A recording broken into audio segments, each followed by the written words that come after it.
মারা গেছে। কুষ্টিয়াতে বিএনপির হামলায় নাজেহাল অবস্থা জামাত সমর্থকদের। ইতিমধ্যে জামাত সমর্থক শতাধিক পরিবারের উপর হামলা চালিয়েছে বিএনপির স্থানীয় নেতাকর্মীরা।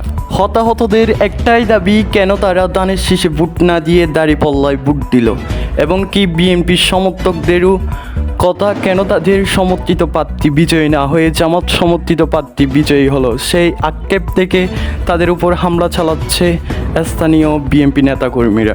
ছেলের ঘর সে মারা গেছে, তা পর্যন্ত ছাড় দিয়েছে। তার একটা খুব অনুরোধ করেছে যে আপনারা হচ্ছে মরা ছেলের ঘর হচ্ছে ভাইয়ের না তো।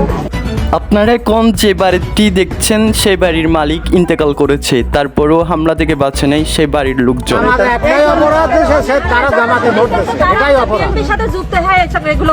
আপনাদেরকে দেখানোর চেষ্টা করেছি বিএনপির হামলার কি এক অবস্থা। পরিদর্শনে এসেছেন জামাতের নবনির্বাচিত এমপি মুফতি আমির হামজা।